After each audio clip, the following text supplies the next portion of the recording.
হাজিবি মাছ থেকে কনিচিওয়া express new training সেন্টারের পক্ষ থেকে সকলকে স্বাগতম। হাজিবি মাসও চলুন শুরু করা যাক। আজকে আমরা শিখব জাপানি ভাষা JLPT-N5 ভোকাবুলারি লেসন 5-এর ভোকাবুলারিগুলো। তো যারা আমার পেজটা এখন লাইক কমেন্ট শেয়ার করেননি তারা লাইক কমেন্ট শেয়ার করবেন, এবং যারা আমার ইউটিউব চ্যানেলটি সাবস্ক্রাইব করেনি তারা সাবস্ক্রাইব করে রাখবেন নতুন নতুন ভিডিও পাওয়ার জন্য। এবং এখানে JLPT-N5, N4 এবং JFT পরীক্ষার সকল ভিডিও দেওয়া হবে। ধন্যবাদ সবাইকে। চলুন আমরা শুরু করা দেই। আজকে লেসন N5-এর ভোকাবুলারিগুলো শিখব। এই প্রত্যেকটা আপনার সুবিধার জন্য বাংলা দেওয়া হয়েছে এবং অর্থ সহ বাংলায় সব বোঝানো হয়েছে। চলুন ফার্স্টেই আসি যে কি আছে এখানে। যে আজকে হচ্ছিল খুবই আরও ইম্পর্টেন্ট ভোকাবুলারি, মানে দিন যত যাবে আপনি আরও ইম্পর্টেন্ট ভোকাবুলারি শিখতে থাকবেন। ইকিমাস, ইকিমাস মানে যাওয়া।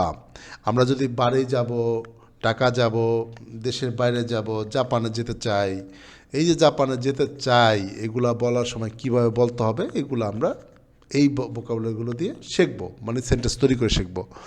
তো ইকিমাস অর্থ হলো যাওয়া, কিমাস অর্থ হলো আসা, কায়েরি মাস মানে ফিরে আসা, মানে আপনি এক জায়গায় গেছেন যে সেখান থেকে আবার বাড়িতে ফিরে আসতেছেন, এটা হলো বাড়ি ফিরে আসা, যেটাকে বোঝায় মানে কোনো একটা কাজে গেলে ওখান থেকে ফিরে আসা, কায়েরি মাস।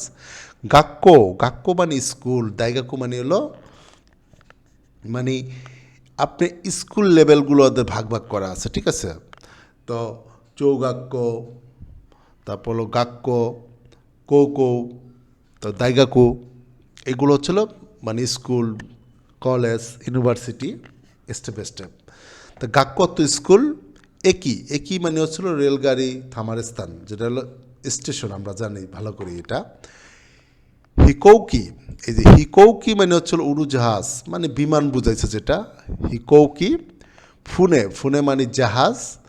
দেনশা, দেনশা মানে হলো বিদ্যুৎ ট্রেন, আমরা জানি এটা ট্রেন বলা হয় যে দেনশা। চিকাতেৎসু, চিকাতেৎসু মানে হলো সাবওয়ে। বাসু মানে বাস, আমরা বাসু কথা আলোচনা আসবে, সেন্টেন্স বানাবো আমরা। বাসু মানে বাস, মানে বাস দিয়ে যদি কোথাও যান তা বাসু দে ইউজ করি আমরা, দে একটা পার্টিকেল, এগুলো আমরা আসবো, আমরা ভোকাবুলারিগুলো ঠুটস্থ করতেছি। বাসু। জিতেনশা মানে বাইসাইকেল, যেটাকে বলে পায়ে হেঁটে, পায়ে চালানো যেটা সাইকেল, বাইসাইকেল বলে। জিতেনশা। আরুইতে, আরুইতে মানে হলো পায়ে হেঁটে, আরুইতে মানে পায়ে হেঁটে। তারপর হিত, হিত মানে হলো মানুষ। তোমোদাসি বন্ধু, কারে মানে হলো, এখানে ভুল লেখা আছে, এটা এটা হলো কারে, কারে মানে প্রেমিক বুঝাইছে, মানে ছেলেদের বুঝাইছে, ঠিক আছে। কারে মানে হলো সে, মানে ছেলেদের এখানে প্রেমিকও বোঝায়। তারপর হলো কানোজো মানে গার্লফ্রেন্ড, কানোজো। কাজকু, কাজকু মানে হচ্ছে হলো ফ্যামিলি, এটা অনেক, এটা আপনার অনেক ইম্পর্টেন্ট একটা ভোকাবুলারি, যে আপনাকে ইন্টারভিউতে অবশ্যই কোশ্চেন করবে, মানে আপনার পরিবারে কতজন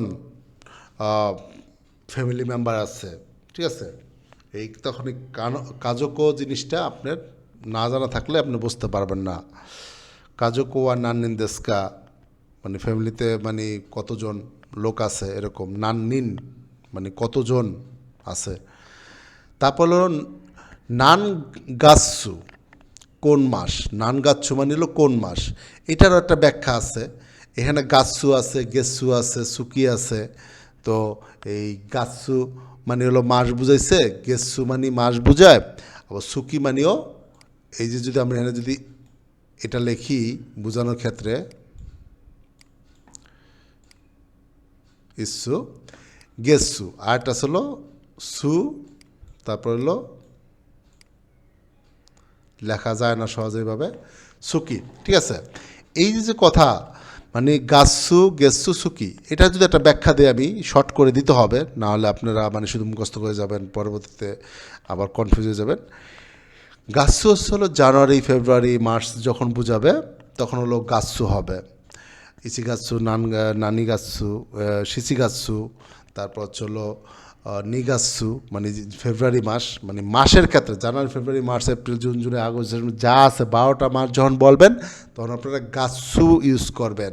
আর যখন বলবেন যে গত মাসে, রাইগেচ্ছু, রাইগেচ্ছু মানে আগামী মাস, সেনগেচ্ছু মানে গত মাস, কোন গেচ্ছু মানে বর্তমান মাস, মানে এই যে যে বিষয়গুলো আছে, যে গেচ্ছু মানে হলো এই মাস, সেই মাস, ওই মাস বোঝাবে। আর হচ্ছিল মাইসুকি, সুকি মানে মাস, মাই সুকি মানে হচ্ছে হলো প্রতি মাস। তার মানে কি মাসের কিন্তু 3টা ভোকাবুলারি আমরা শিখে ফেললাম। ওকে, তারপরে যাই 5 নম্বর লেসনের পরে আসলো হিতুরি দে, মানে হিতুরি দে মানে একাকা, হিতুরি মানে একজন বুঝাইছে, হিতুরি দে মানে একাকা। সেন শু, শু মানে হচ্ছে হলো সপ্তাহ, শু মানে হচ্ছে হলো সপ্তাহ। এখন সেন মানে হলো গত, সেন শু মানে হলো গত সপ্তাহ। কোন শু মানে হলো এই সপ্তাহ, কোন মানে এই, তাহলে সেন শু মানে গত সপ্তাহ, কোন শু মানে এই সপ্তাহ। রাই মানে হলো আগামী, রাই মানে হলো আগামী বুঝাইছে, রাই শু মানে আগামী সপ্তাহ। তাহলে একদম সহজ, চিন্তা ভাবনা করবেন, কিছু ব্যতিক্রম থাকতে পারে। তারপর হলো দেখেন এই সেন গেছু, এই যে এসে পড়ছে, সেন গেছু মানে গত মাস, রাই গেছু মানে হলো আগামী মাস। ওকে, যে গেছু কোথায় পাইছি আমি, বুঝতে পারছেন আপনারা। কোতোশি ব্যতিক্রম, কোতোশি মানে এই বছর, কোতোশি এই রকম, ঠিক আছে, এই বছর যেটা বুঝেছে কোতোশি। খিউ নেন, খিউ নেন মানে গত বছর, খিউ নেন গত বছর, খিউ নেন মানে গত বছর। রাই নেন মানে হলো আগামী বছর। তো এই যে কয়েকটা জিনিস একটু ব্যতিক্রম, এগুলো একটু মুখস্থ করে রাখতে হবে, যে কোতোশি মানে হলো এই বছর, কিও খিও নেন মানে হলো গত বছর, ঠিক আছে, এগুলো মুখস্থ। রাই নেন মানে আগামী বছর। তারপর ছিল ইস্যু, অনেক ইম্পর্টেন্ট, মানে তানজবি ওয়া ইস্যু দেশকা, সেই সেই নেন কাপ্পি ওয়া ইস্যু দেশকা, মানে তোমার জন্ম সাল কবে, তোমার জন্ম তারিখ কবে, কবে কখন জিজ্ঞাসা করলে প্রশ্ন করবে ইস্যু, ইস্যু দেশকা, কখন কবে। তানজবি ওয়া, এই যে তানজবি ওয়া ইস্যু দেশকা, আপনার জন্ম তারিখ কবে প্রশ্ন আসবে ইন্টারভিউতে। সুগিনো মানে পরবর্তীতে, মানে পরবর্তী, সুগিনো ইকি একই মানে পরবর্তী স্টেশনে কথা বলবে, পরবর্তী কিছু কথা বুঝাইতে সুগিনো গাছু, এই যে গাছু মানে মাস। তাহলে আমরা পঞ্চম অধ্যায় লেসনগুলো শেষ করলাম। তো এই লেসনগুলো শেষ করালাম, এখন এটাকে আমরা এইভাবে বলতে পারি যে করে দে ওয়ারি দেশ মিনা সামা আরিগত গুজাই মাস, মানে করে দে ও ওয়ারি দেশ মানে হলো এখন এখানেই শেষ, সবাইকে স্বাগতম, ধন্যবাদ। যারা এক্সপ্রেস নিউ ট্রেনিং সেন্টারকে এখনও লাইক কমেন্টস শেয়ার করেননি, কমেন্ট করবেন, রিপ্লাই পাবেন। ধন্যবাদ সবাইকে, আরিগত গুজাই।